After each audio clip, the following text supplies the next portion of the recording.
Revenons donc sur la dernière étape de ce sacrifice-là. C'est vous qui l'avez exécuté. Ça consistait à quoi exactement? Vous étiez obligé de redescendre encore une fois de plus dans la mine pour pouvoir faire ce sacrifice-là? Oui, je l'ai fait parce que vous savez très bien que dans nos traditions, oui. Quand il y a une question d'eau qui intervient, par exemple, quand quelqu'un tombe dans un puits, on peut même envoyer des plongeurs qui peuvent ne pas le retrouver.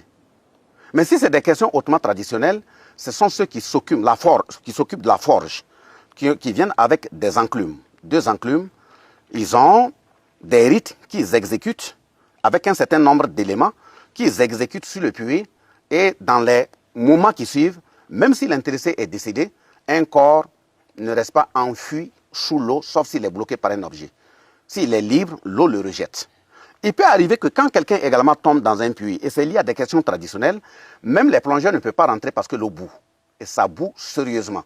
Donc ce sont eux qui viennent avec ces pratiques, qui font des incantations à travers l'enclume et ils font en sorte à ce que l'eau se calme pour permettre à ceux qui doivent rentrer là d'entrer au cas où le corps n'est pas rejeté.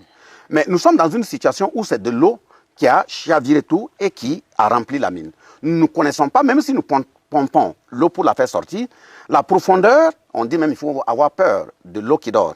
La profondeur n'étant pas maîtrisée, les comportements dans l'eau n'étant pas maîtrisés, à travers la tradition, il faut effectivement venir faire un certain nombre de sacrifices. Dans le même sens, comme si c'était un puits, mais il faut terminer la 3e phase en ayant les pieds dans l'eau. Et c'est ce que vous avez fait? C'est ce que j'ai fait, et même s'asseoir dans l'eau. Donc, ce qui devait être recommandé, nous avons demandé tous ceux qui sont venus faire les sacrifices ici, on ne devait pas filmer, on ne devait pas photographier. Mais la 3e phase, je leur ai demandé, étant donné que je vais rentrer avec la presse, et il y aura beaucoup de monde, et quelles sont les dispositions qu'il fallait prendre. Les dispositions également, nous les avons prises, et la condition était que tous ceux qui devaient aller avec moi, il y avait un comportement à avoir, il y avait un produit à consommer, ceux qui estiment qu'ils sont dans une religion, ou dans autre regard qu'ils ne peuvent pas, ils doivent reculer, aller à une distance où on ne les voit pas.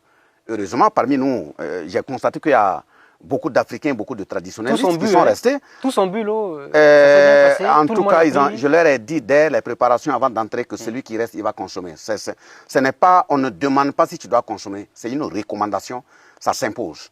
Donc, et quand nous sommes rentrés, j'ai exécuté ce que je devais exécuter. Je suis ressorti et j'ai donné sur place à tout un chacun. De toute façon, le sachet et tout ce que j'ai amené à l'intérieur ne doit pas ressortir avec moi. Donc, ça doit y rester à l'intérieur, y compris le reste du produit et ce qui a été fait.